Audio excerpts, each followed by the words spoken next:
राग द्वेष कामादिक जीते सब जग जान लिया। सब जीवों को मोक्ष मार्ग का निष्प्रह हो उपदेश दिया। बुद्ध वीर जिन हरिहर ब्रह्मा या उसको स्वाधीन कहो।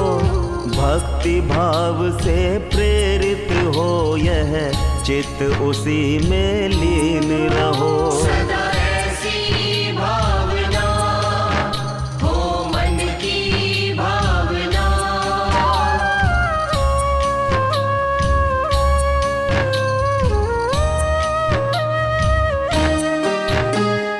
विषयों की आशा नहीं जिनके साम्य भाव धन रखते हैं। धन रखते हैं। निज पर के हित साधन में जो निश दिन तत्पर रहते हैं। जो रहते हैं। स्वार्थ त्याग की कठिन तपस्या बिना खेद जो करते हैं। ऐसे ज्ञानी साधु जगत के दुख समूह को हरते हैं।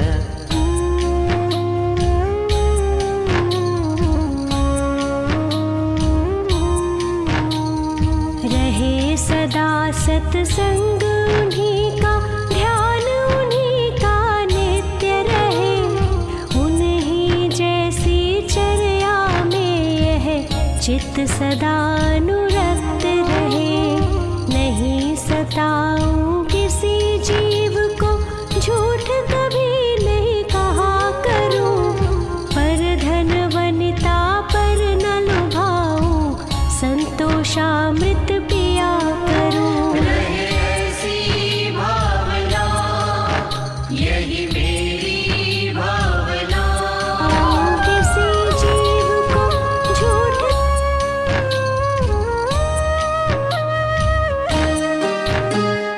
अहंकार का भाव न रखूं, नहीं किसी पर क्रोध करूं। ना क्रोध करूं। देख दूसरों की बढ़ती को कभी न ईर्ष्या भाव धरूं। न ईर्ष्या भाव धरूं। रहे भावना ऐसी मेरी, सरल सत्य व्यवहार करूं। बने जहाँ तक इस जीवन में औरों का उपकार करूं।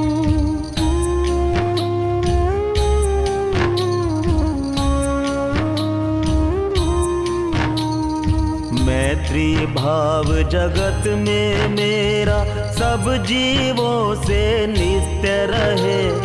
दीन दुखी जीवों पर मेरे उर से करुणा स्रोत बहे। दुर्जन क्रूर कुमार्ग रतों पर क्षोभ नहीं मुझको आवे। साम्य भाव रखूं मैं उन पर, ऐसी परिणति हो जावे। सदा ऐसी भावना हो मन की भावना।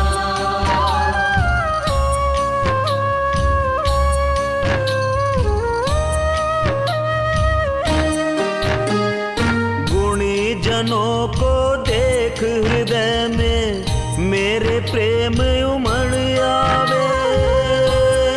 प्रेम उमड़ आवे। बने जहाँ तक उनकी सेवा करके यह मन सुख पावे। मन सुख पावे। हो नहीं कृतज्ञ कभी मैं, द्रोह न मेरे उर आवे। गुण ग्रहण का भाव रहे नित, दृष्टि न दोषों पर जावे।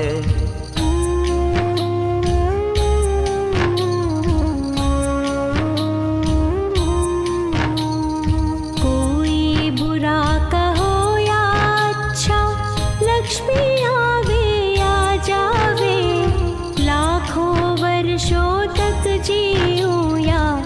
मृत्यु आज ही आ जावे, अथवा कोई कैसा ही भय या लालच देने आवे, तो भी न्याय मार्ग से मेरा कभी न पग डिगने पावे। ऐसी भावना यही मेरी भावना।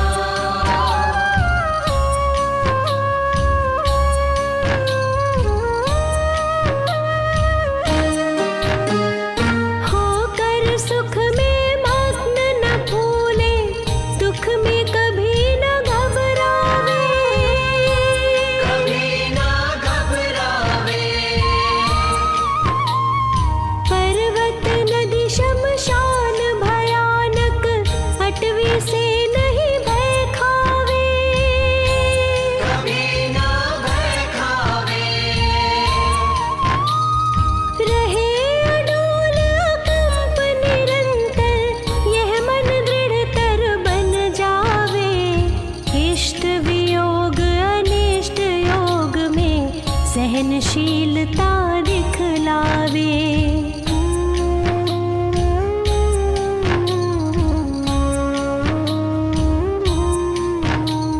सुखी रहे सब जीव जगत के, कोई कभी ना घबरावे, बैर पाप अभिमान छोड़ जग नित्य नए मंगल गावे। घर घर चर्चा रहे धर्म की, दुष्कृत दुष्कर हो जावे, ज्ञान चरित उन्नत कर अपना, मनुज जन्म फल सब पावे। सदा ऐसी भावना हो मन की भावना।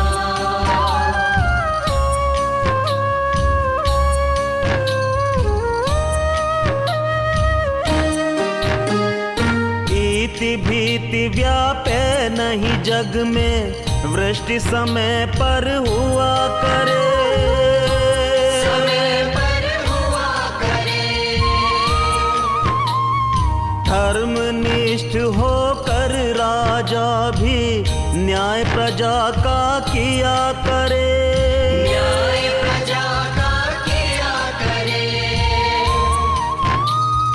रोग मरी दुर्भिक्ष न फैले, प्रजा शांति से जिया करे, परम अहिंसा धर्म जगत में फैल सर्वहित किया करे।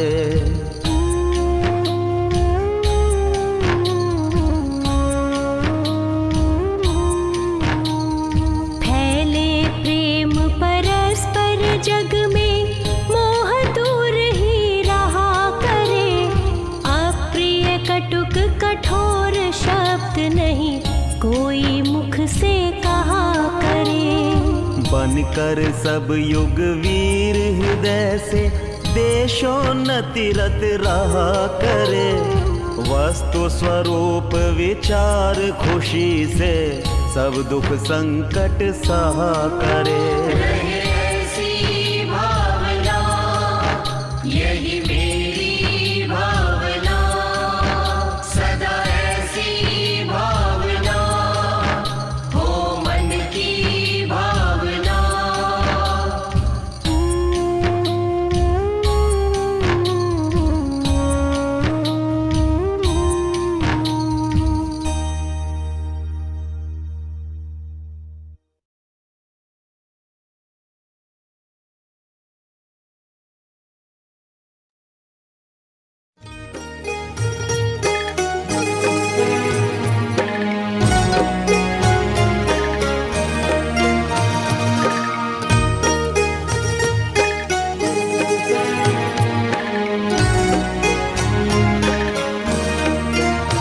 शब्दवाद नय षट द्रव्य गुण पर्याय और प्रमाण का, जड़ कर्म चेतन बंध का, अरु कर्म के अवसान का, कह कर स्वरूप यथार्थ जग का जो किया उपकार है, उसके लिए जिन वाणी माँ को वंदना शत बार है।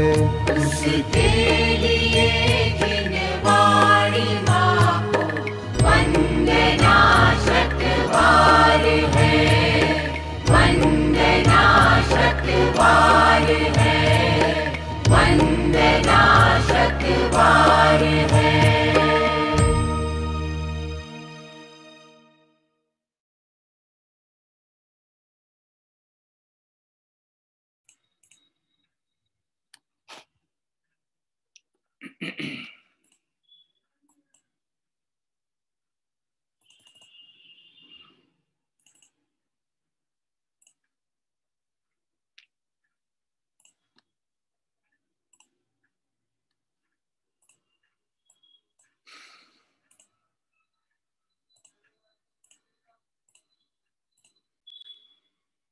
सभी साधर्मियों को जय जिनेन्द्र। आइए मंगलाचरण पूर्वक स्वाध्याय प्रारंभ करें।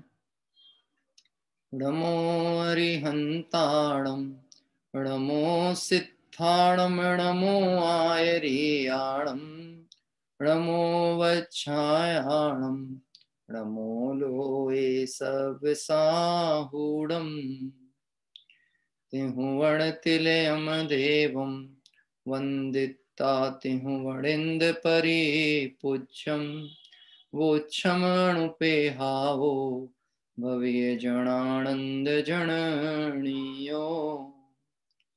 त्रिभुवन तिलक सत इंद्र वंदित, देव श्री अरहंत को कर नमन कहूँ अनुप्रेक्षाएं, भव्य को सुख कर अहो, भव्य को सुख कर अहो।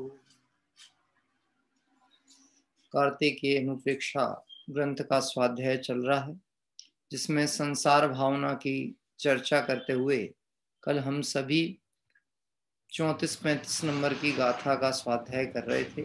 और इस चर्चा के अंतर्गत नरक गति के स्वरूप संबंधित 6 गाथाएं यहाँ चल रही हैं। उन 6 गाथाओं में पहले 34 नंबर की गाथा में नरक गति के दुख और नरक गति के कारण बताया कि नरक में उत्पन्न होने का कारण क्या है।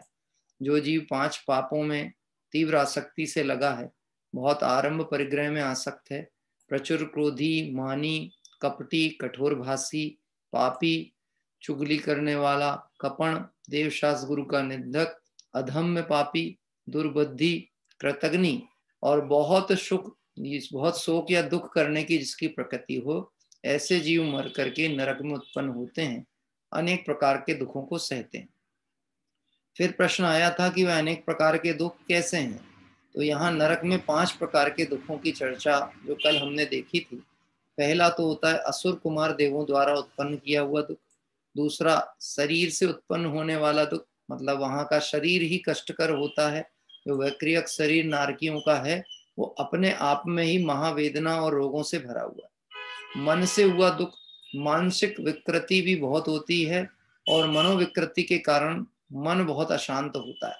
बाहर का वातावरण तो प्रतिकूल है ही, परंतु वहां पर जो जीव के ज्ञान है वो कुअवधि ज्ञान, कुश्रुत ज्ञान आदि के कारण से उस जीव को वहां प्रति समय जो विचार चलते हैं वो कषाय युक्त ही होते रहते हैं। आर्त रौद्र परिणाम ही मुख्यतः वहां होती है। और 5वां नंबर है परस्पर से किया हुआ दुख। यानी एक तो चौथा है अनेक प्रकार के क्षेत्र से उत्पन्न हुआ दुख। ये नरक का जो क्षेत्र है, वहाँ की भूमि है, वहाँ का वातावरण है, वहाँ का प्रकृति है, मौसम है, यह भी बहुत प्रतिकूल होती है। और 5वां है परस्पर में किया हुआ दुख।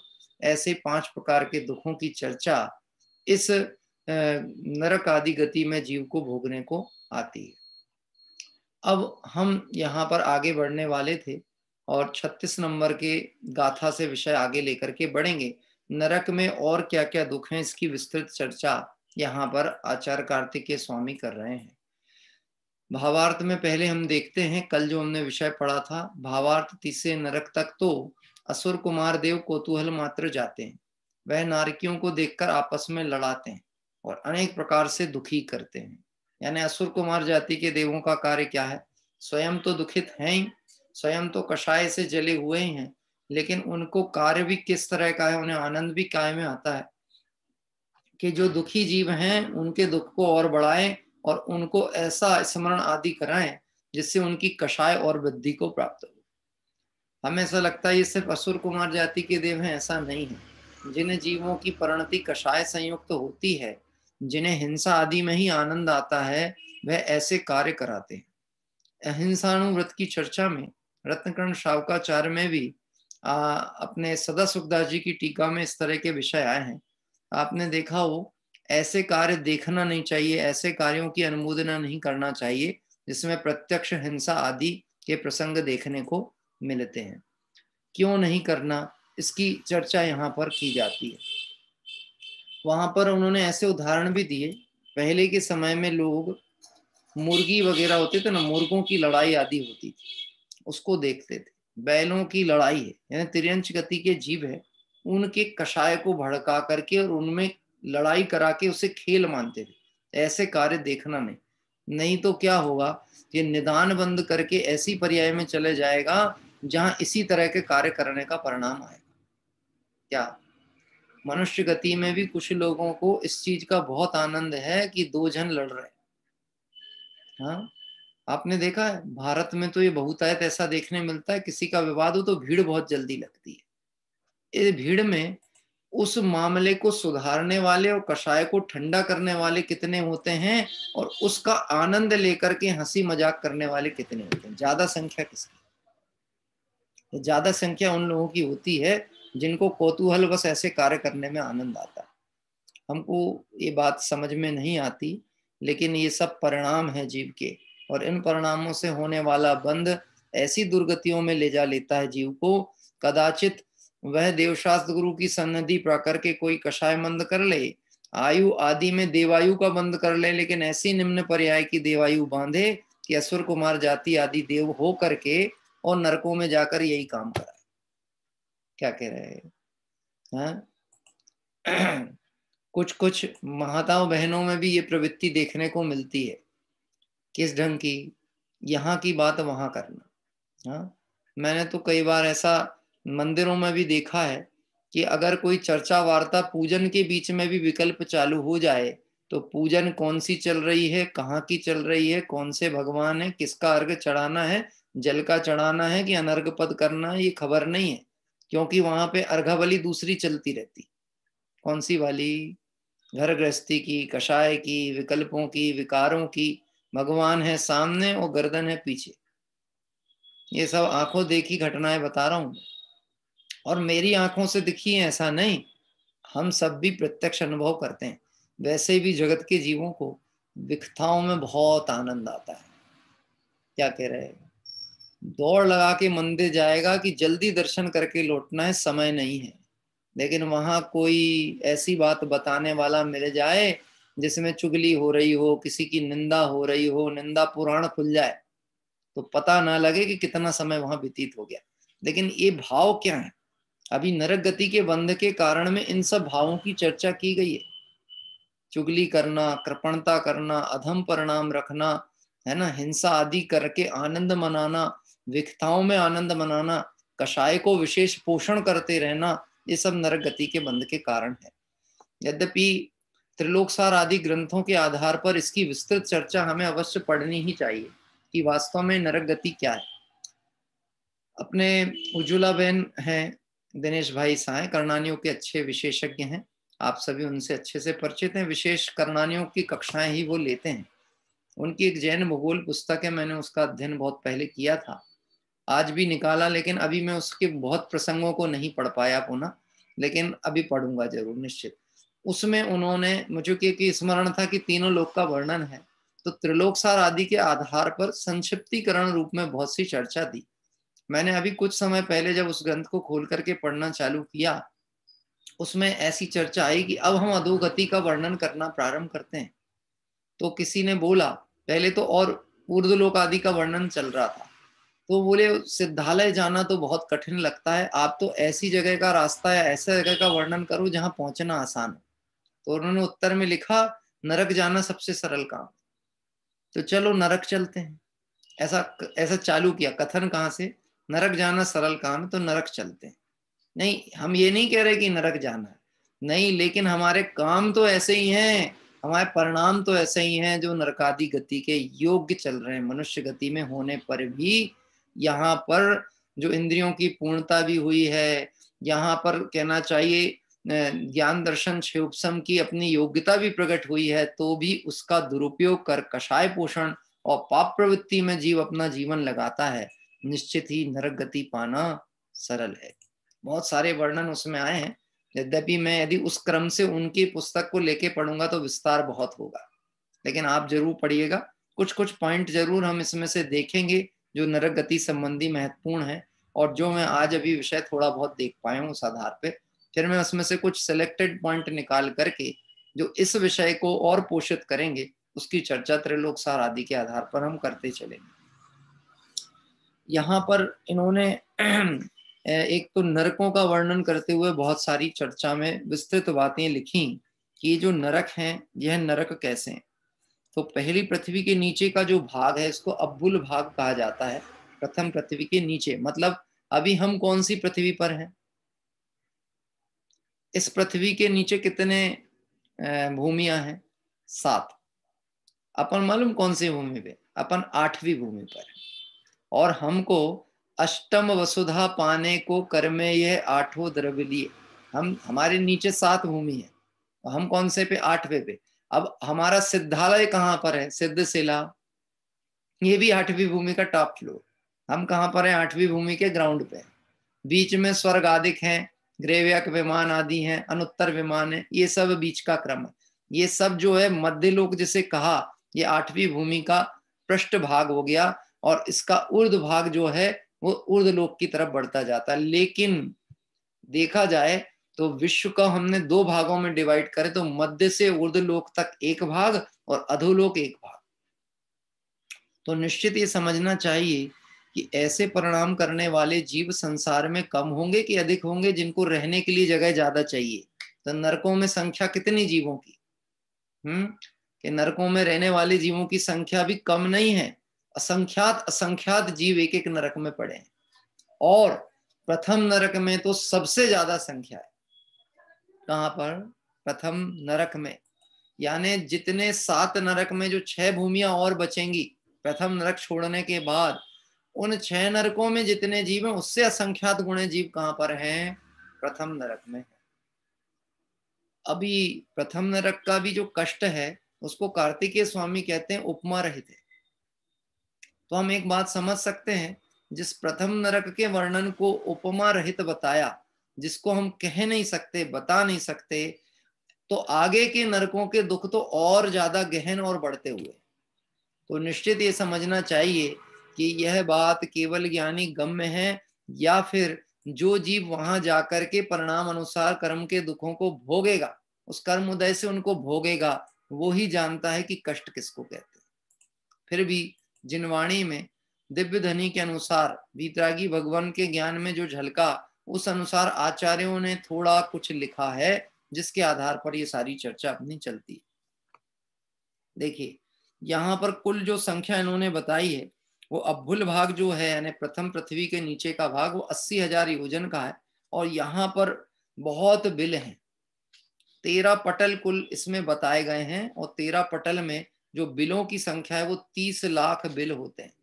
यद्यपि यहाँ भवनवासी देवादियों के मकान भी हैं, चैत्यालय भी हैं, अधोलोक में भी हम मंदिरों के अर्घ अर्पित करते हैं। त्रिकालवर्ती जब हम अर्घ अर्पित करते हैं ना, ऊर्ध्व मध्य और अधोलोक त्रिलोक के अर्घ अर्पित करते हैं, तो हम अधोलोक के जिनालयों को भी अर्घ करते हैं। मंदिर भी हैं, महल भी हैं, और साथ में नरकों के बिल भी हैं। किसी ने ऐसा प्रश्न किया, ऐसी पार्सलिटी क्यों की? जब वहां महल थे ही, जब वहां मंदिर थे ही, जब वहां देवादि का रहने का स्थान है, तो फिर वहां पर नरकों में वातावरण इतना खतरनाक क्यों है? नारकियों के साथ ऐसी पार्सलिटी क्यों? मालूम है, बड़ा सरल सा उदाहरण के द्वारा इस बात को समझाई। जैसे एक हमारा घर है जिसमें हम रहते हैं मनुष्य, और अपनी अनुकूलता अनुसार सारी व्यवस्थाएं घर के अंदर हैं, और हमारे घरों में बिल भी होते हैं, और बिलों में कौन रहते हैं? चूहे वगैरह। तो उनको कितनी अनुकूलता होती है। तो ये जो नरक आदि के स्थान है, यह तो जीव के परिणामों का दंड भोगने का स्थान है। इसलिए उन स्थानों पर अनुकूलताएं कैसे होंगी जिन परिणामों से जीव इन स्थानों को प्राप्त हो रहा है। जब वह परिणाम खोटे थे, तो उस खोटे परिणाम का उदय जब आएगा तो वह अच्छा कैसे होगा। इसलिए नरक आदि बहुत दुखमय वातावरण से भरे हुए होते हैं। देखिए, चर्चाएं बहुत हैं, यद्यपि मैं वो करणानियों के विषय में इसलिए नहीं जाना चाहता हूं क्योंकि उसको एक विस्तृत चार्ट आदि के माध्यम से और विधिवत पढ़ा जाए तभी यह सारी चर्चाएं स्पष्ट समझ में आती हैं। लेकिन इतना समझना चाहिए, जैसे हमारा मनुष्य गति का लोक जो है वो 45 लाख योजन है। मनुष्य गति का क्षेत्र, सिद्ध सेला का क्षेत्र भी 45 लाख योजन, और जो प्रथम नरक है वह भी 45 लाख योजन, और प्रथम स्वर्ग है वह भी 45 लाख योजन। अब आप विचार करके देखना, सभी का विस्तार एक जैसा।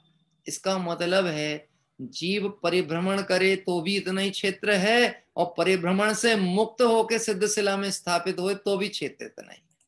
क्या कह रहे हैं? क्षेत्र चयन जीव को अपने परिणाम अनुसार करना है। अगर वह भवन में जीवर घूम चुका, कण कण को जीवर भर देखा और देखकर थक गया हो, तो विश्राम करने के लिए भी स्थान निश्चित है और उतना ही है। क्या कह रहे हैं? अच्छा है कि नहीं? अच्छा है कि नहीं? अब साहब हमारे हाथ में होता तो हम सोचते कि इसको हम बड़ा करें छोटा करें, हमारे हाथ में तो नहीं। अरे विश्व का कोई करता धरता है ही नहीं।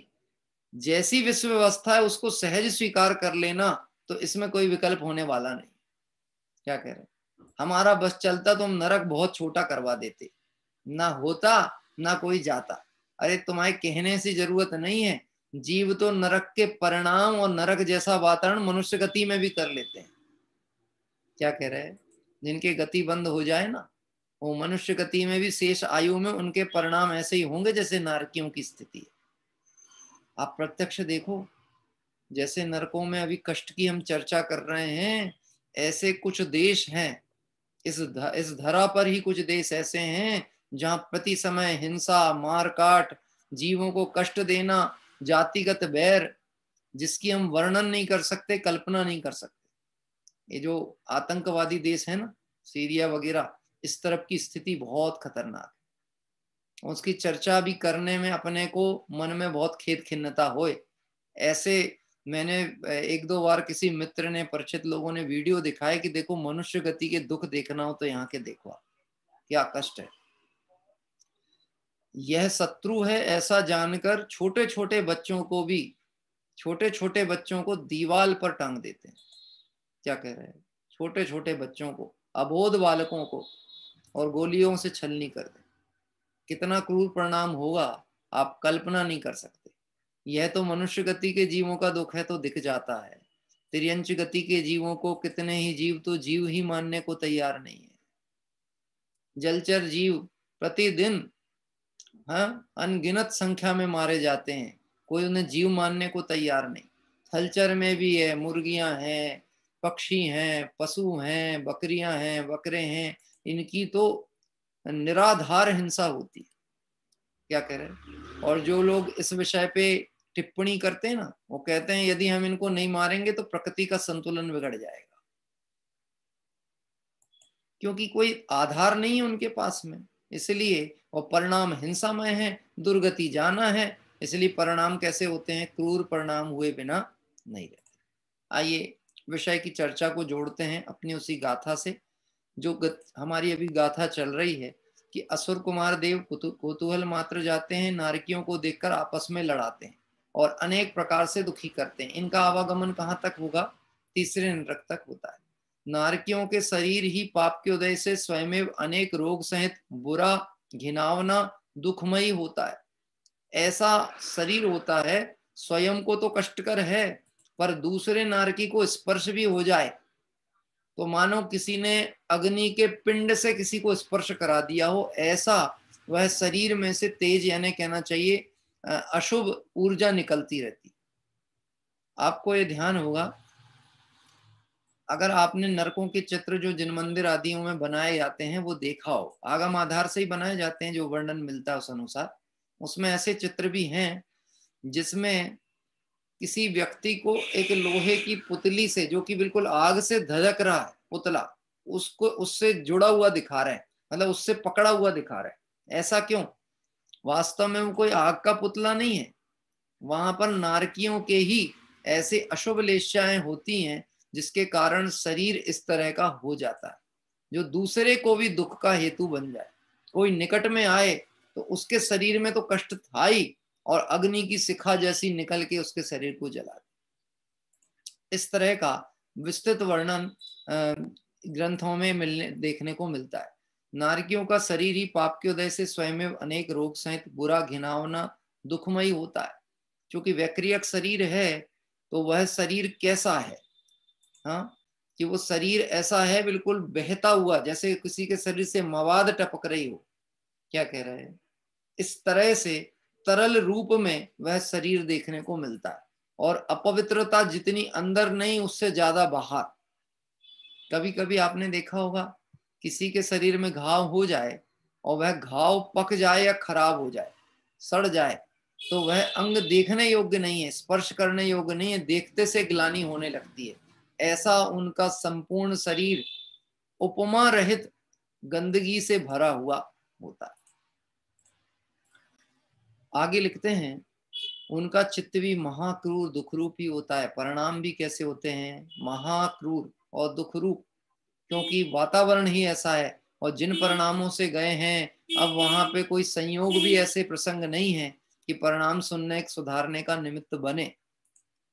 मैं आपसे एक बात विचार करना हमको अवश्य सोचना चाहिए इन विषयों को पढ़ते समय। अपन ये बोलते हैं ना, अब तो सब प्रकार से काल पका है, अब तो हमारे पास सर्व तरह से अनुकूलता है, देवशास्त्र गुरु हैं, जिनवाणी है, जिनवाणी समझने की पात्रता योग्यता है, समझाने वाले अच्छे उपदेशदाता हैं। तो भी अगर हम जागृत नहीं होते तो निश्चित ही इन कषाय परिणामों से ऐसी गति में जाएंगे जहां कोई अवसर ही मिलने वाले नहीं। क्योंकि निश्चित ये समझना, जो अवसर का सदप्रयोग नहीं करते हैं उन्हें पुनः अवसर प्राप्त नहीं होता। मैं आपसे एक एग्जाम्पल के द्वारा इस विषय को विचार करने कहूंगा। बचपन में बच्चे लोग खेलते थे, हम लोग भी खेलते थे। खेलते खेलते आपने देखा होगा, जैसे ही अपने ऊपर दाम आने लगता है, दाम मतलब आप समझते हैं दाम किसको कहते हैं? मतलब जैसे 10 बच्चे खेल रहे हैं तो एक बच्चे के ऊपर दाम रहेगा, वो बच्चा दौड़ लगाएगा, वह बच्चा ढूंढेगा, खोजेगा, उसको कहते दाम, और बाकी सब छुपते थे। तो जैसे रेस खेल रहे हैं एक दूसरे को पकड़ने की, छीने की, और जैसे ही हमारे पास में कोई आया और हमने आते से उसको बोला टेम्स। टेम्स समझते हैं क्या होता है? महेंद्र जी, टेम्स यानी समझते हैं? टेम्स मतलब रुकना रुकना रुकना, अभी मैं गेम को स्टॉप कर रहा हूँ, पॉज कर रहा हूँ। मतलब मैं इसलिए पॉज कर रहा हूँ ताकि मुझे दाम ना देना पड़े। क्या कह रहे हैं? मैं आपसे पूछता हूं, जब हमें अपने साथ खेलने वाले सहपाठियों की प्रवृत्ति पता लग जाए कि ये दाम देने से रोता है, तो हम उसको खिलाना चाहेंगे कि नहीं खिलाना चाहेंगे? याद आ रही है? बायोस्कोपी में ये सब किया है, खेले होंगे ना जब बचपन में, तो ऐसे काम होते थे। क्या कि वो हाथ दे देगा, टेम्स टेम्स टेम्स, एक बार तो ठीक, 2 बार तो ठीक, लेकिन जब पूरा ग्रुप ये समझने लगता है इसकी तो प्रवृत्ति ऐसी है, ये दाम देने से रोता है, क्या कह रहा है, तो वो कहते अब हम तुमको खिलाएंगे ही नहीं। ऐसे समझ लेना, ये मनुष्य गति आदि प्राप्त करके जो योग्य पुरुषार्थ करने से कतराता है, देवशास्त्र गुरु की शरण नहीं लेता, अपने आत्मा के हित के मार्ग को तय नहीं करता, मानो मनुष्य गति उसको कहती है अब हम तुम्हें अवसर नहीं देंगे। क्या कह रहे हैं? अब तुम्हें पुनः यह अवसर मिलना असंभव है, क्या करोगे आकर के भी? जिन लोगों ने मनुष्य गति को पाकर के भी मनुष्य गति में मोक्ष मार्ग में आगे बढ़ने के पुरुषार्थ के लिए अपने जीवन को नहीं लगा रहे, सिर्फ विषय भोगों में लगा रहे हैं, उन्हें आगे मनुष्य गति क्यों प्राप्त होगी? और आपको तो पता ही है, मनुष्य गति का बंध कैसे होता है, किन भावों से होता है मनुष्य गति, बताएंगे? हाँ अतुल भाई बताइए। एक मिनट, आपकी आवाज नहीं आती। हाँ। कोई बात नहीं, आपकी वॉइस अभी आ नहीं रही है, थोड़ा चेक करिए, कुछ कारण होगा। मनुष्य गति का बंध क्यों होता है? किस होता है? पाठशाला के भागों में आपने पढ़ा होगा, चार गति के बंध के कारण। हाँ बताइए वनमाला जी साहब। अल्प आरंभ अल्प परिग्रह। हाँ हाँ, अल्प आरंभ और अल्प परिग्रह रखना और कषाय आदि की मंदता होवे तो ऐसे जीवों को मनुष्य आदि गति के बंद होने के अवसर होते हैं। और मनुष्य आदि गति में सबसे ज्यादा मोही जीव को परिग्रह वृद्धि का परिणाम देखने को मिलता है। बहु आरंभ और बहु परिग्रह। और बहुत आरंभ बहुत परिग्रह कौन सी गति का कारण बताया? नरक गति का। तो फिर मनुष्य गति में आकर के भी यदि तूने नरक गति के योग्य कार्य किया तो मनुष्य गति क्यों मिलने वाली? ये निश्चित नहीं मिलने वाली। और नरक गति में अनुकूल वातावरण नहीं मिलने वाला, देवशास्त्र गुरु का सानिध्य नहीं मिलने वाला, संबोधन करने वाले नहीं मिलने वाले, स्वयं का अंदर में तीव्र कषाय से परिणामों में शांति नहीं है। अब वो शांति नहीं है तो शांत स्वरूप का अनुभव करने का अवसर कहाँ मिले? कहीं कोई तीर्थंकर आदि का जन्म हो तब फिर कुछ क्षणों के लिए नरकों में शांति होती है, कुछ क्षण, कुछ पल मात्र के लिए। फिर बाद में वही कोलाहल, वही हाहाकार, वही हिंसात्मक वातावरण वो फिर अल्प समय में बदल जाता है। हाँ, तो विचार करना, बात चल रही है नरक गति की और हमें मनुष्य गति की कीमत समझ में आती जानी चाहिए। क्या कह रहे हैं? देखिए यहां कह रहे हैं नरक गति में चित्तवी महाक्रूर दुखरूप होता है। नरक का क्षेत्र महाशीत, उष्ण, दुर्गंध और अनेक उपद्रव सहित होता है। शीत भी होता है और उष्ण रूप भी होता है। जो आपको इसमें अंतर पता होगा कि जो नरकों के क्रम है उसमें महाशीत वाले ऊपर ऊपर के नरक जो हैं वहां तीव्र ठंड आदि है, और प्रारंभिक नरकों का जो क्रम है वहां बहुत गर्मी पड़ती है, जिसका वर्णन अभी हम छह ढाला की पंक्तियों के आधार पर पढ़ेंगे, है ना? हाँ जी। और आगे देखते हैं, नारकी जीव आपस में बैर के संस्कार से छेदन, भेदन, मारण, तारण, कुंभीपाक, यानी मानो अग्नि की कड़ाई में या अग्नि में ही सीधा सीधा व्यक्ति को जला देना। मैं आपको एक बात स्मरण कराना चाहता हूँ। बहुत पहले एलपीजी गैस के जो चूल्हे आते थे, एलपीजी गैस के चूल्हे आपने देखा, वह चूल्हों में बर्नर होते थे और बीच में एक ओवन जैसा बना रहता था। वो क्या था? जैनी लोग वो चूल्हे नहीं खरीदते थे। पता है क्या होता था? वो जिंदा बॉयलर होता था। जिंदा बॉयलर मतलब किसी जीव को जिंदा उसमें डाल दिया जाए और अग्नि से उसको जलाया जा सके। ऐसी चीजें जैनियों के घर में नहीं होती थी, क्योंकि जैनी क्रूर परिणामी नहीं होते, और क्रूर परिणामी नहीं होते तो ऐसे साधनों का प्रयोग नहीं करते। नरक में ये कार्य देखने को मिलता है, पर मनुष्य गति के जीव क्रूर परिणाम से ऐसे कार्य करके नरकादि का बंध भी कर लेते। क्या अच्छा है हम भारत देश में हैं और हमें अपने योग्य आजीविका आदि के लिए विदेशों में नहीं जाना पड़ता, क्योंकि विदेश आदि में ऐसे क्रूर परिणाम की घटनाएं आपको आम चलते रास्तों में देखने को मिल सकती है। क्या कह रहे हैं? अभी ये जो चाइना वगैरह देश की स्थिति है ना, यह तो वास्तव में ऐसा लगे ही नहीं कि मनुष्य लोक का कोई हिस्सा है। ये तो ऐसे लगे मानो नरकों में परिभ्रमण हो रहा, नरकों के जीव यहाँ आ गए हों और उनकी कषाय क्रूरता कल्पना के बाहर है, जिसका वर्णन नहीं किया जा सकता। क्या कह रहे हैं? वर्णन नहीं किया जा सकता। और आज की टेक्नोलॉजी में हमसे क्या छुपा है ये तो बताओ। जानबूझ नर अंध भये हैं, लोचन बांधी पाटी। जानबूझ के अंधे बने ये अलग बात है, बाकी दिखता नहीं है ऐसा हम नहीं कह सकते। दिखता तो है, सुना तो सब कुछ है।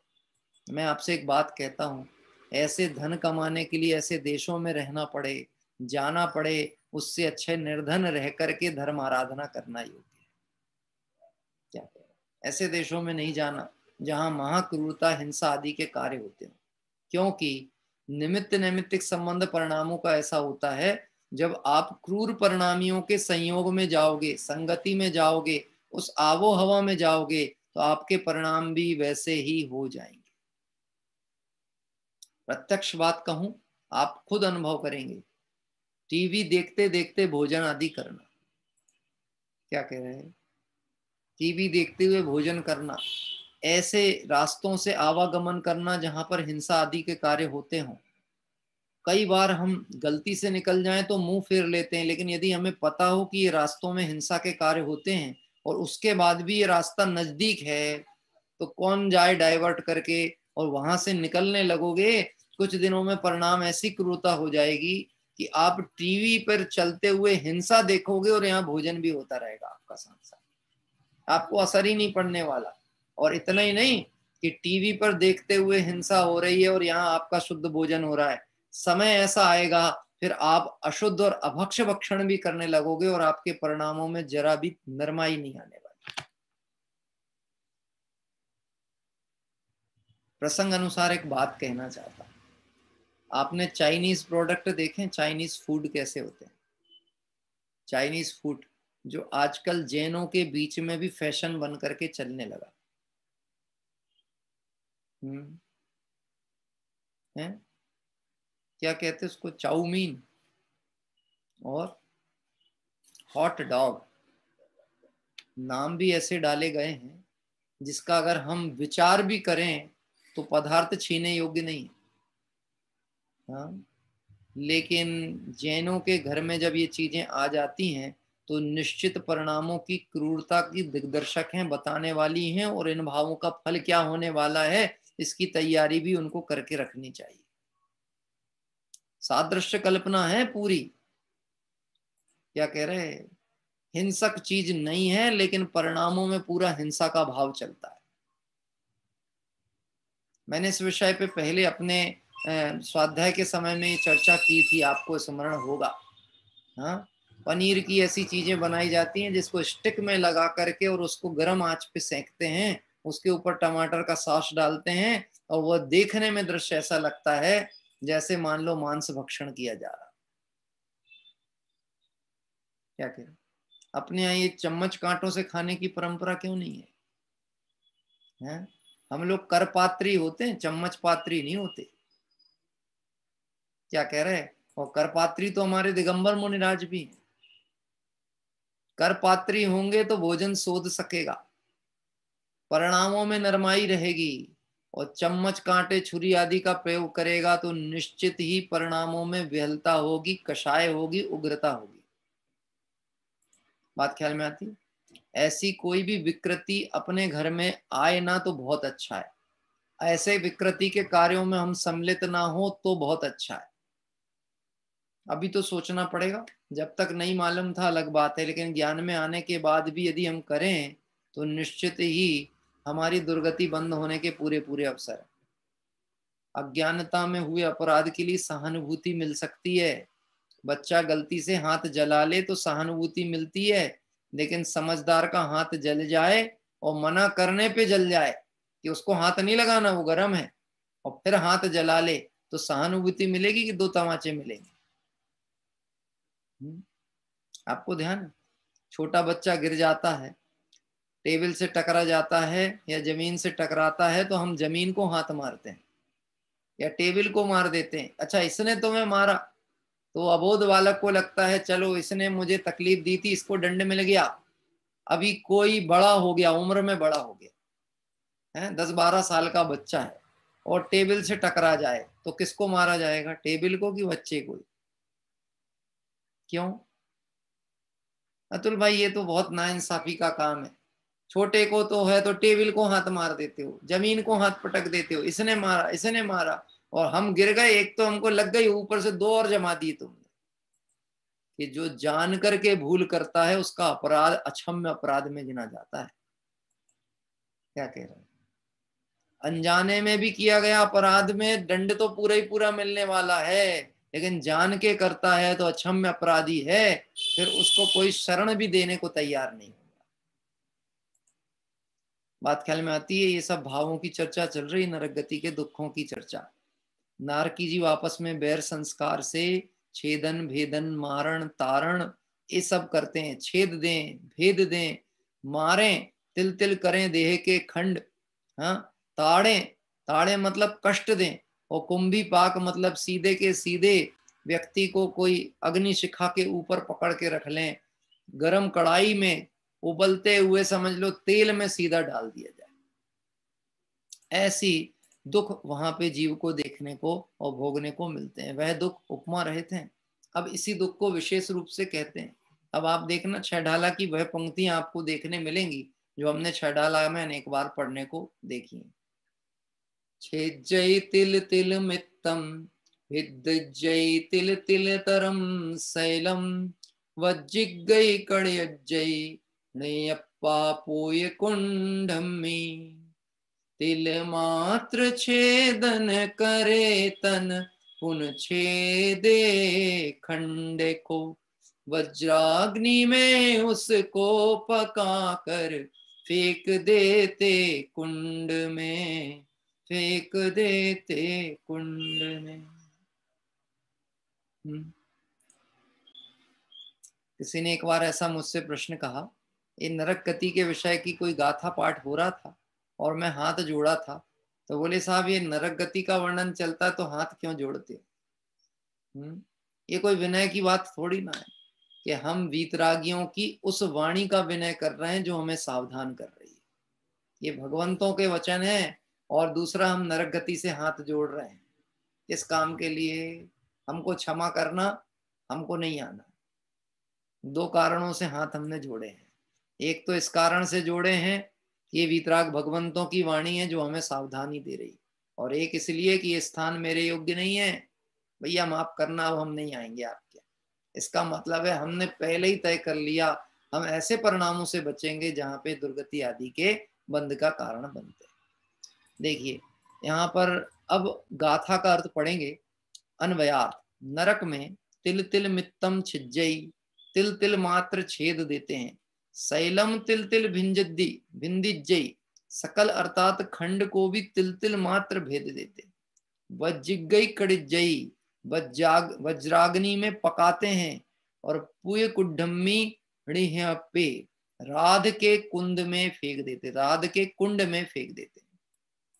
अब आप पढ़ो छहढाला। तिल तिल करें देह के खंड, असुर भिड़ावे दुष्ट प्रचंड। हाँ, और वैतरणी नदी का भी वर्णन वहां पे किया है कि नहीं? सिंधु नीर ते प्यास न जाए, तो पण एक न बूंद लहाए। चूंकि दौलत राम जी ने बहुत अध्ययन करके और सार वस्तु का कुछ कुछ अंश उसमें डाला, और काव्यानुरोध ऐसा होता है जो विषय वहां पर सटीक बैठ सके उसका प्रयोग है। लेकिन आप देखेंगे तो कार्तिकेय स्वामी की कार्तिकेय अनुप्रेक्षा आधार बनी छहढाला के लिए। ये सब आधार संग्रह करके छहढाला आगम के आलोक में ये भविष्य में प्रकाश में जल्दी आएगी। आप तब उसको पढ़ें तो एक एक गाथा कहाँ से ली है, उसका मूल आधार क्या है, और इस विषय का विस्तार वर्णन इन ग्रंथों में आपको देखने को मिलेगा। देखिए, तिल तिल के बराबर टुकड़े कर देते हैं। जिन्हें ये पता नहीं हो वैक्रियक शरीर का स्वरूप क्या होता है, नारकी और देवों के वैक्रियक शरीर होता है। हमको ऐसा लगेगा यह मनुष्य पर्याय में यदि कोई अपने शरीर के मूल अंग को हटा दे तो मरण ही हो जाए।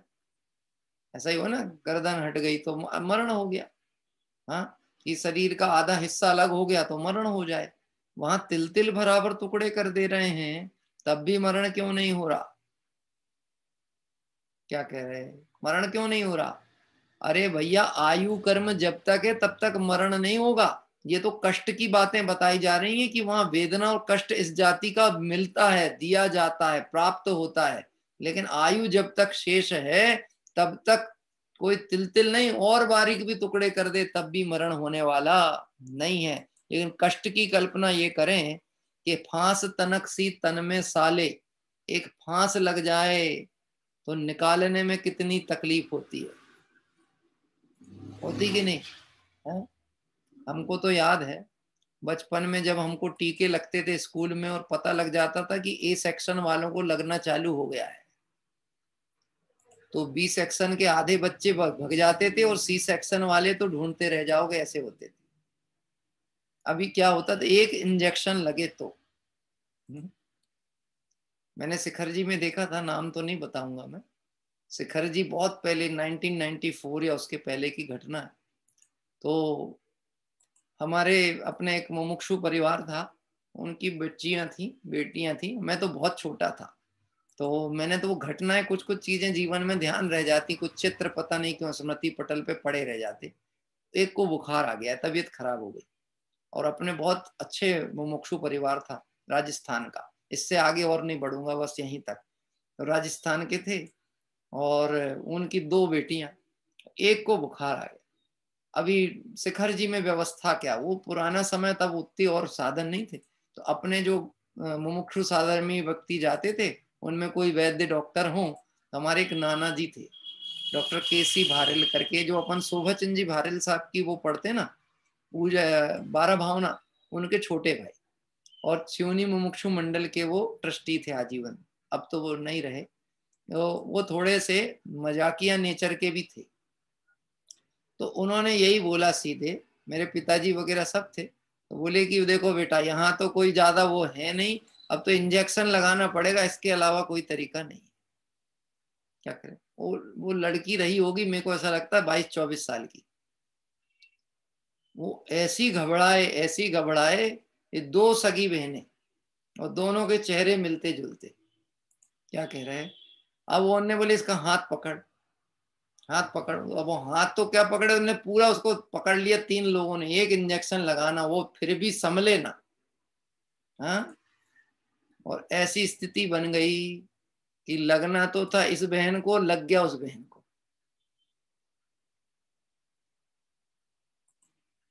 क्या कह रहे हैं कि क्यों, अभी कष्ट कितना, शरीर का वेदन का कष्ट को आदमी घबराता है। एक कष्ट कैसे सहूंगा, नहीं लगवाना हमको, नहीं लगवाएंगे हम, इंजेक्शन नहीं लगवाएंगे। सोचो तो नरक की स्थिति क्या है। छेदन, भेदन, मारन, तारण, कुंभी पाक, ये तो बहुत कम गिनती में, उंगलियों में कुछ गिना रहे हैं। ऐसे कोटि जीवते जात न भने, करोड़ों जिव्याओं से जिस कष्ट का वर्णन ना हो सके, यह वर्णन इस जीव ने अनंत बार उन गतियों में जाकर के सहा। प्रमोद जी, कैसी है नरक की कहानी है? ये पूछ रहा हूं, कैसी लग रही है, रोचक है कि नहीं, कि जागृति है कि नहीं, नींद आती कि नहीं आती नरक का वर्णन सुन के। पंडित जी इसमें क्या रखा, ये तो सब सुना सुनाया है। अरे सुना सुनाया की क्या बात करते हो, हम तो सब देख करके आए हैं, उसमें कौन सी बड़ी चीज है। मतलब ये व्यक्ति को भय ही नहीं लगता। जिसे संसार दुख से भय नहीं लगता है, वह संसार से छूटने का प्रयास नहीं करते। हाँ, जिस संसार दुख से भयभीत होकर के, और चक्रवर्ती आदि जैसे पुरुष इस वैभव को तृणवत जानकर छोड़कर और मोक्ष मार्ग में निर्गंत आराधना में चल पड़े, तो आज भी उन विषय भोगों के लिए इस कीमती मनुष्य पर्याय को खोता है। निश्चित ही तू संसार दुख के भय से रहित सुभट है। क्या कह रहे हैं, नरक का भय नहीं है, कष्ट का भय नहीं है। कष्ट चाहता तो नहीं है, लेकिन परिणाम ऐसे ही करता है कि जिससे कष्ट ही मिलने वाला है। देखेंगे नरक में तिल तिल मात्र छेद देते हैं, सकल अर्थात खंड को भी तिल तिल मात्र भेद देते हैं। मतलब पूरे शरीर के, चूंकि वहां पर ऐसे सप्त धातु और हड्डी वाला शरीर तो होता नहीं है, वह क्रियक शरीर जिसमें ये हड्डी हाड़ मांस आदि हो, तो वहां पर तिल तिल बराबर टुकड़े कर दिए। उसका वर्णन ऐसा आया जैसे पारे के टुकड़े हो जाते हैं, पारा होता ना मर्क्यूरी, फैल जाए और बाद में वो फिर मिल जाए। क्या कह रहे, फैल जाए और फिर मिल जाए। लेकिन जब वो उसको विभक्त किया गया, तो चैतन्य आत्मा तो पूरा उसके अंदर था कि नहीं था, और वह सुख दुख का वेदन करने वाला है कि नहीं, कि है, तो वहां पर वह कष्ट होगा कि नहीं होगा। आप विचार करो, इस तरह के वर्णन को सुनकर के हम एकेंद्रीय के कष्ट की कल्पना करें तो नरक से कुछ कम नहीं दिखेगी। क्या लोग कौतूहलवश घास पे चलते हैं, आनंद मनाते हैं, कल्पना नहीं करते उस जीव के ऊपर कष्ट कैसा। जैसे कोई एक जन्म लिए हुए बालक के ऊपर कोई हाथी पैर रख दे, उसकी वेदना की हम कल्पना नहीं कर सकते। क्या कह रहे हैं? पत्तियां हैं, एक इंद्रिय वृक्ष हैं, पौधे हैं, इसको तो नष्ट कोई करे तो ऐसा लगता ही नहीं है। वास्तव में जिन मंदिरों में, धर्मायतनों में ऐसी चीजें बननी ही नहीं चाहिए जिसमें ये सब काम हो। ऐसे सजावटों की जरूरत नहीं है मंदिरों की जहां पे पार्क बनाना पड़े, घास की कटाई हो, वृक्षों को संभालना पड़े, उसमें हिंसा हो। ऐसे भी चीजें नहीं बनानी चाहिए। प्राकृतिकता दिखाने के लिए ऐसे पर्वत और ऐसी नदी आदि ना बनाएं जिसमें पानी आदि का प्रवाह करना पड़ता हो, क्योंकि उसमें उत्पन्न होने वाली जीव राशि का मरण होगा, वह क्षेत्र पवित्र कैसे कहलाएगा। कहना नहीं चाहिए, परंतु आप सभी देख रहे जान रहे होंगे, हम लोगों को आकर्षण कराने के लिए धर्म क्षेत्र को भी सजाने में लगे हैं, परिणाम संभालने में नहीं लगे। पता नहीं बुद्धि कैसी हो रही है, मुझे समझ नहीं आता। आज अध्यात्म का उद्भव होने के बाद लोग तत्व अभ्यास करने लगे, फिर भी लोगों को ऐसा लगता है हम लोगों को कोई राग रंग के प्रसंग से जोड़ेंगे तो अध्यात्म का रस इन पे चढ़ेगा। ऐसे कार्यक्रम रखो जिससे लोगों को बहुत आनंद आए और लोग जुड़ जाएं। पहले तो प्रयोजन सिद्ध करो आयोजन का। आयोजन का प्रयोजन क्या था? राग रंग बढ़ाना था कि राग रंग और विषयों से हटाकर आत्म आराधना के पंथ पे लगाना था? गुरुदेव की अध्यात्म शैली को यदि हम देखें, गुरुदेव की सभा में कभी भी ऐसी चर्चाएं और ऐसे प्रसंग आपको देखने को नहीं मिलेंगे। वैराग्य की धारा बहती थी। और हमको लोगों को मनोरंजन से जोड़े रहें, कल कार्यक्रमों का लाभ मिले, पंच कल्याणक में अधिक लोग आए, उसके लिए हमको प्रोफेशनल कलाकारों की सपोर्ट लेना पड़े, जिनको लाखों रुपए दिए और अपने मंच को अशुद्ध करवाएं उनसे। मैं गलत बात नहीं कह रहा हूं, क्योंकि सहजाति ही जानाति सहजाति विचेष्टता। क्या कह रहे हैं? शराब पी करके भी मंच पे आके कार्यक्रम प्रस्तुत करें, भगवान के भजन गाएं और मुंह में शराब भरी हो। ऐसे आयोजनों की जरूरत नहीं है। अध्यात्म इतना कमजोर नहीं है कि उस अध्यात्म से जोड़ने के लिए हमें इस तरह की अनीति और अन्याय का सहयोग लेना पड़े, क्योंकि इन भावों का फल क्या होगा? अन्य क्षेत्रे कृतम पापम धर्म क्षेत्रे विनश्यति, और धर्म क्षेत्रे कृतम पापम वज्रलेपो भविष्यति। इन भावों का क्या फल होगा? तो पंडित जी क्या करना? यदि हम पदाधिकारी हों और हमारे कार्य क्षेत्र में कुछ अधिकार हो तो ऐसे कार्य नहीं होने देना, और अपना अधिकार नहीं हो तो ऐसे होते कार्यों में सम्मिलित नहीं होना। कृत, कारित और अनुमोदना, ये तीन से बचना पड़ेगा। क्या करें? ऐसे तो अकेले ही रह जाएंगे। तो फिर साथ ही ढूंढते रहो। क्या कह रहे हैं? संग मर मर, संग जी जी और संग मर मर। नहीं समझ में आया? मैं कोई मार्बल का नाम नहीं ले रहा हूं। ये जिसको सात का बहुत विकल्प है और अन्याय अनीति अभक्ष का समर्थक है, धर्म विरुद्ध प्रवर्तन का समर्थक है, तुझे निदान बंद होकर के ऐसी गति मिलेगी जहां पे ऐसे ही साथी मिलेंगे जिनके साथ जन्म मरण करते रहे। पूरा खेल नरक गति का चल रहा है, लेकिन बात नरक गति की नहीं, नरक जाने के परिणाम संबंधी बात है। ये समय अपना बहुत शीघ्रता से जा रहा है। यानी आज की घड़ी भी बता रही 3 मिनट का समय शेष है। वज्राग्नि में पकाते हैं, अग्नि नहीं वज्राग्नि। वज्राग्नि यानी समझते हैं आप? अगर आपने स्टील प्लांट देखा होगा, हमारे प्रमोद जी भिलाई में रहते हैं, वहां पर भिलाई स्टील प्लांट है। लोहा, गर्म लोहा पिघलता हुआ पानी की धारा की तरह बहता है।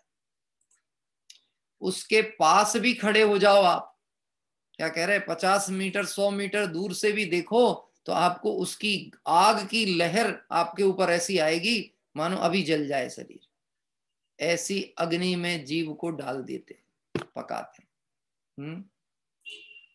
और अंतिम वाक्य लिखा, राध के कुंड में फेंक देते हैं। राध मतलब होता है जीवों से भरी हुई नदियां, मवाद की नदियां, अशुद्धि से भरी हुई, जहाँ पे कीड़े बिलबिला रहे हैं और भूख से त्रसित हैं, मतलब कोई जीव आए और वो उसको तुरंत भक्षण कर डाले, ऐसे राध के कुंड में फेंक देते हैं। इस तरह का नरक गति का दुख वर्णन चलता है। नरक के दुख वर्णातीत हैं। एक गाथा और ले रहे हैं, छोटी सी गाथा इसलिए आगे बढ़ेंगे।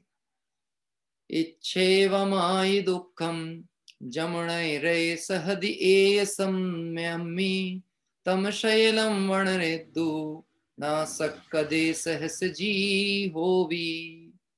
इत्यादि पूर्व कथित दुखों को सहे वह एक समय में, एक सहस रसना से नहीं वर्णन दुखों का हो सके, वर्णन दुखों का हो सके।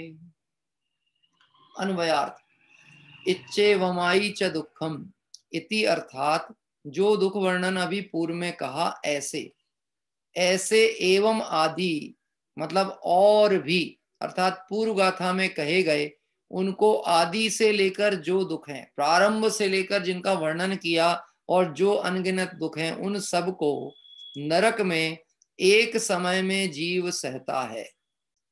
क्या कह रहे हैं? सिद्ध भगवान सिद्धालय में प्रति समय अनंत सुख को भोग रहे हैं और नरक गति का जीव नरक में असंख्यात प्रकार के दुख को प्रति समय भोग रहा है। सिर्फ ऐसा नहीं कि कोई मार ही रहा है, अंदर भी तकलीफ है, बाहर भी तकलीफ है, तकलीफ में पड़े जीव को भी तकलीफ है। पहुंचते सही तो स्थिति क्या होती है? नरक में जब पहुंचता ही है तब स्थिति क्या है? योजनों ऊपर उछलता और गिरता है। हाँ? और वह जब जाके भूमि स्पर्श होता है, कितनी देर को होता होगा? गेंद को टप्पा मारा, जमीन में दिया तो जमीन में टकरा के वापस ऊपर आई, कितनी देर को भूमि पे रही है, कल्पना नहीं कर सकते। लेकिन उतनी देर का स्पर्श ऐसा है कि करोड़ों बिच्छुओं ने काट लिया हो, ऐसा स्पर्श है उतनी देर का। फिर जो जीव वहां पर स्थिर है, सागरों पर्यंत की आयु में पड़ा हुआ है, कोटि जीवते जात ना बने। जब कोई चीज सीमा के बाहर होती है तो उसको अवर्चनीय कहा जाता है। वचन के बाहर हो गई, अब हम बता नहीं सकते क्या कष्ट है। क्या कह रहे हैं? क्योंकि ये सारा वर्णन कैसा चल रहा है? वचनों से। अब वचन की एक सीमा है। आपको एक बात कहता हूं, याद आएगी। जब बाल तीर्थंकर का जन्म होता है तो सौधर्मेंद्र 1000 नेत्र बना करके देखता है। क्यों देखता? 2 नेत्र कम थे क्या? हैं? और तुम्हें तो सबसे निकटवर्ती तो वही है, हाथ में भी वही लेगा, पांडुक शिला तक ले जाएगा, सब कुछ वही कर रहा। फिर 1000 नेत्र बनाने की बात क्या है? कि इतना सुंदर रूप होता है कि वो 2 नेत्रों से संतप्ति नहीं हो सकती। ऐसे गुण दिखते हैं, बाह्य लक्षण दिखते हैं, तो 1000 नेत्र विक्रिया से बनाता है, फिर भी तृप्त नहीं हो पाता। ऐसे यहाँ अनगिनत दुख ऐसे हैं जिसका वर्णन कहना संभव नहीं है। ऐसा कहकर आचार्य देव एक उदाहरण देते हुए कहते हैं कि मानो उन सब का वर्णन करने के लिए 1000 जीव वाला भी समर्थ नहीं होता। एक बात समझना चाहिए, भावार्थ पढ़ लें पहले। इस गाथा में नरक के दुख का वचन द्वारा अवर्णनीय है ऐसा कहा। मैं आपसे कहता हूं, 1000 जीव वाला कोई होता होगा क्या? 1000 जीव वाला कोई होता होगा? 1000 जीवें हों जिसकी, ऐसा कोई है? यानी ये बात कहना चाह रहे हैं कि हम कह ही नहीं सकते, बस इतना आप समझ लो। क्या कह रहे हैं? क्योंकि आप यही पॉइंट पकड़ लें, 1000 जीव, तो 1000 जीव वाला कोई प्राणी तो है ही नहीं। और मैं कहता हूं 1000 जीवों के साथ में एक साथ बोलेगा भी तो समझ में आएगा क्या? नहीं आने वाला। निश्चित ही नरक का जो दुख है वो अवर्णीय इसलिए कहा गया है, या तो वह जीव भोगने वाला ही जान सक रहा है या फिर केवल ज्ञानी का ही विषय है। बाकी वो हम सबके ज्ञान में आ ही नहीं सकता। लेकिन प्रमाद द्वारा, इन क्रूर परिणामों के द्वारा उन गतियों का बंध करेगा तो निश्चित एक दीर्घ काल अवधि में उन दुखों को इस जीव को भोगना पड़ेगा। इसकी विस्तृत चर्चा आगामी कक्षा में अपन करेंगे। कल प्रातः काल की सूचना मैं अभी देता हूं, पहले भक्ति का क्रम। आज अमित जी सूरत से, जिन्होंने आज सुबह हम सभी को बहुत ही सुंदर वहाँ के जन मंदिर के दर्शन हमको उनके द्वारा प्रेषित वीडियो से हुए थे। हाँ भी अमित जी, आपका माइक अनम्यूट कर लें। जय जिनेंद्र सभी को। जय जिनेंद्र जी। आपके इस प्रासंगिक प्रवचन के ऊपर ही बहुत ही सुंदर एक भजन जो आपने सुबह मुझे बोला था, हाँ, वैराग्य नहीं और आध्यात्मिक, वो मैं आप ले रहा हूँ। बहुत ही सुंदर इसके शब्द इस आपके प्रवचन से मैच खा रहे हैं, तो बहुत ही अच्छा भजन है। जिस गति में जिधर भी गई आत्मा, उस गति में मिला कोई अपना नहीं। दुर्गति मिल रही और कड़ी वेदना, फिर भी संसार दुख से निकलना नहीं। जिस गति में जिधर भी गई आत्मा, हाय जीवन ये कैसी बड़ी भूल है। जैसे होते चमन के खिले फूल है, खिल के मुरझा गया फिर मिला धूल में। जिस तरह धूल की फूल में काली माँ, क्या इसे देख हमको बदलना नहीं। जिस गति में जिधर भी गई आत्मा, उस गति में मिला कोई अपना नहीं। अब तो सांसें भी रुक रुक के चलने लगी, अब तो आंखें भी थक थक के मिचने लगी।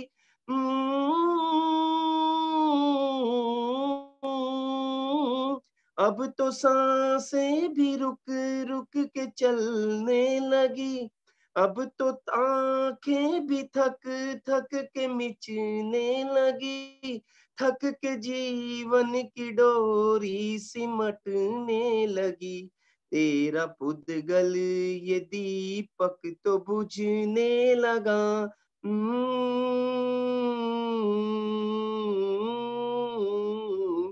तेरा पुद्गल ये दीपक तो बुझने लगा।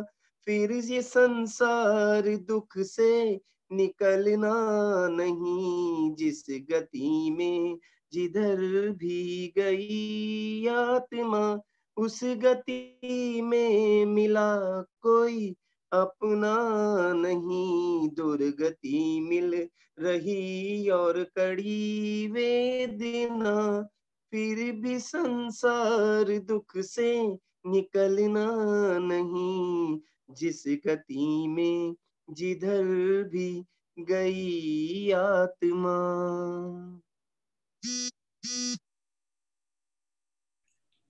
सुंदर भक्ति पाठ अभी हमारे अमित जी बढ़ जाता है, जो कि सूरत से हैं, उनके द्वारा किया गया।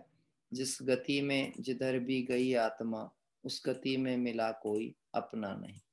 वास्तव में जो अपने से अनजान है उसे अपने मिलेंगे कैसे?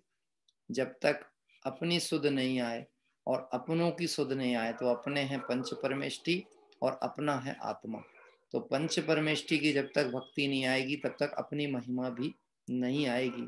और ऐसे मनुष्य पर्याय में उत्कृष्ट अवस्था को प्राप्त करके भी यदि हमारा जीवन देवशास गुरु की भक्ति पूर्वक आत्म आराधना के लक्ष्य से आगे नहीं बढ़ रहा तो निश्चित ही इन भावों से जिन दुर्गतियों में जीव जाएगा वहां कोई अपना मिलने वाला नहीं है। लेकिन गजब की बात है, अभय जी साहब का एक भजन जो अपन ने पहले भी एक दिन स्मरण किया था, जो अपना नहीं उसके अपनेपन में जीवन चला गया। क्या कह रहे हैं? जो अपना नहीं उसके अपनेपन में जीवन चला गया, पर मैं अपनापन करके मैं हाँ अपने से ठगा गया। अपना जो नहीं है उसके लिए जीवन लगा रहा और जो अपना है उस पे ध्यान नहीं दे रहा। अपना कौन है? फिर से याद करना, अपने हैं पंच परमेष्टि और अपना है ज्ञायक आत्मा। अपने और अपना ये दो के अगर हम शरण में रहेंगे तो व्यवहार से पंच परमेष्टि की शरण और निश्चय से शुद्धात्मा की, तो निश्चित चार गतियों का भाव कर अल्पकाल में हम सभी सर्व दुखों से मुक्त हो सकते हैं।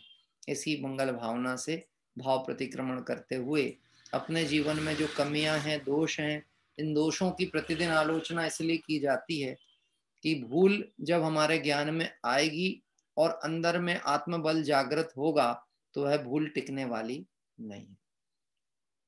हे अरहंत प्रभु, मुझसे मन वचन काय द्वारा कृत कारित अनुमोदना द्वारा समरंभ समारंभ आरंभ द्वारा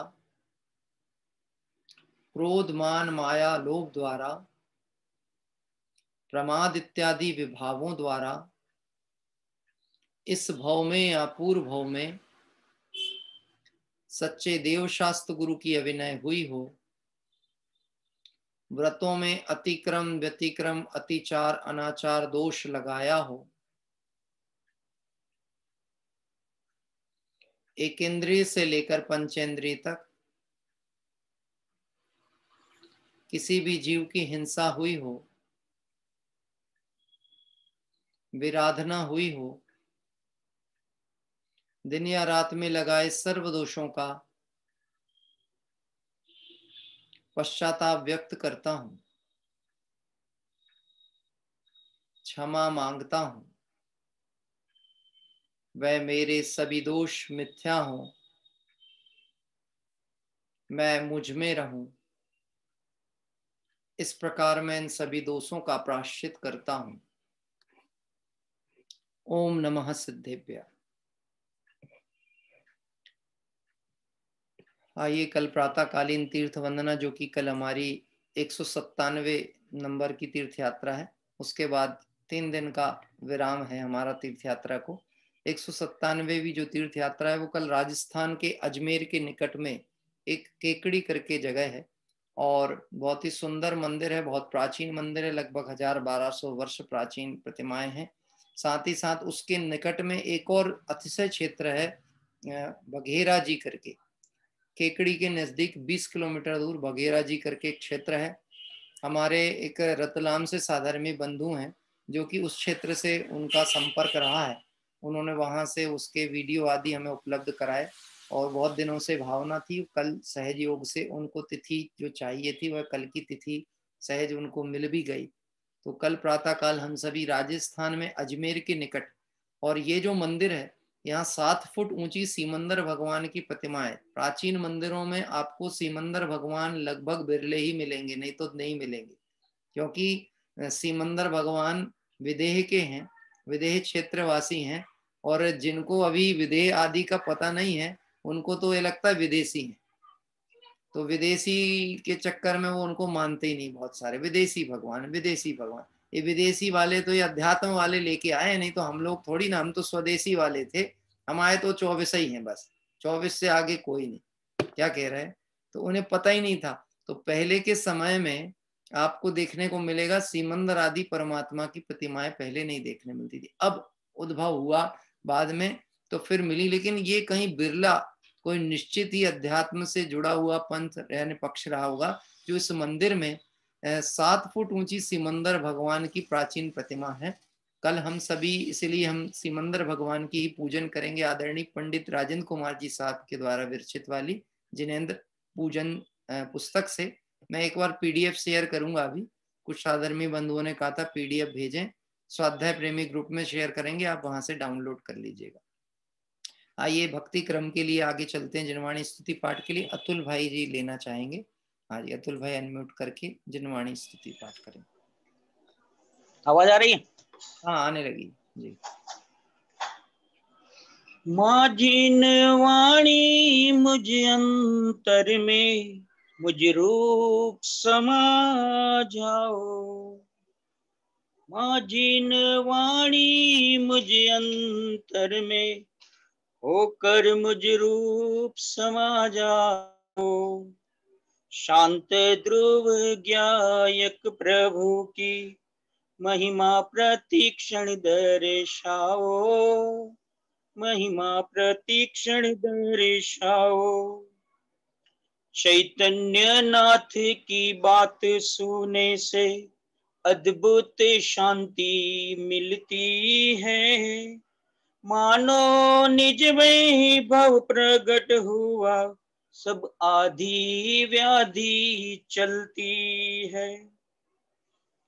गायक महिमा सुनते सुनते बस गायक मैं जीवन होवे, निज गायक में ही रम जाऊं, सुनने का भाव विलय होवे।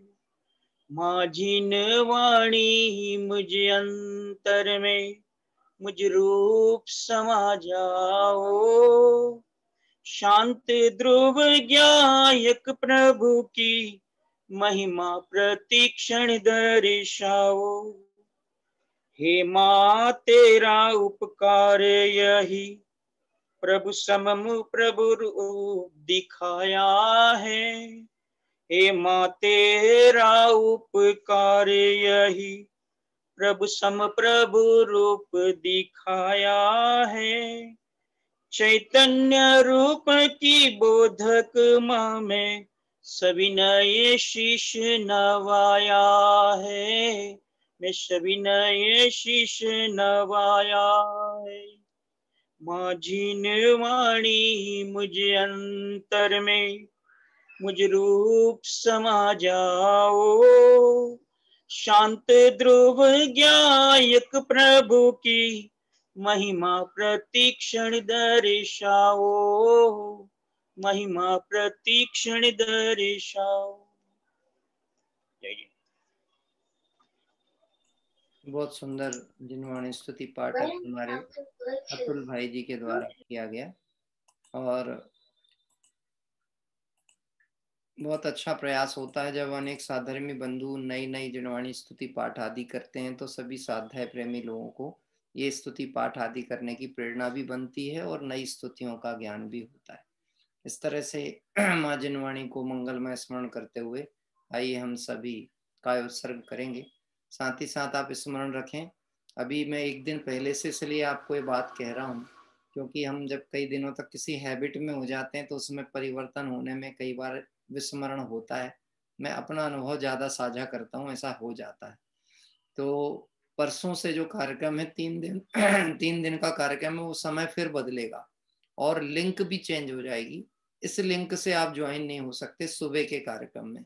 तो प्रातःकालीन की जो लिंक है वो वैसे पहुंच गई है, लेकिन मैं फिर से पृथक एक अपने मैसेज के साथ में आपको भेजूंगा ताकि आप उस लिंक से सुबह के कार्यक्रम में जो विधान आदि है उसमें वैसे सम्मिलित हो सकते हैं और संध्या काल में जो अपना कार्तिकीय अनुप्रेक्षा का स्वाध्याय चलता है वो इसी मंगलम दिव्य देशना वाली जो जूम आईडी है वो इसी से चलेगा। तो ऐसा अपना उपक्रम कार्यक्रम रहेगा जिसकी सूचना कल पुनः हम प्रातः काल फिर से देंगे, आप उसको स्मरण रखिएगा। आइए डमोकार मंत्र पूर्वक काय उत्सर्ग करें। नमो अरिहंताणम नमो सिद्धाणम नमो आयरेयाणम नमो उवच्छायाणम नमो लोए सवसाहूणम नमो अरिहंताणम नमो सिद्धाणम नमो आयरेयाणम नमो उवच्छायाणम नमो लोए सवसाहूणम नमो अरिहंताणम नमो सिद्धाणम नमो आयरेयाणम नमो उवच्छायाणम नमो लोए सवसाहूणम। जय बोले द्वादशांगमय जिनवाणी माता की जय हो। देव शास्त्र गुरु भगवान की जय हो। अनंतानंद सिद्ध परमेष्टि भगवंतों की जय हो। वीतरागी जैन शासन की जय हो। हम सभी वीतरागी भगवंतों की इस मंगल देशना का लाभ लेते हुए और आत्मबोध की भावना को जागृत करें और अल्पकाल में संसार दुखों से मुक्त होकर शाश्वत सिद्ध गति को प्राप्त करें। इस पवित्र भावना से विराम। सभी साधर्मियों को जय जिनेंद्र। कल प्रातः काल 197वीं तीर्थ वंदना के साथ हम सभी राजस्थान के उन केकड़ी और बघेरा जी क्षेत्र के दर्शन करेंगे और सीमंदर परमात्मा का विदेश क्षेत्र में मंगल दर्शन स्तवन पाठ कल प्रातः काल होगा। सभी साधर्मियों को जय जिनेंद्र।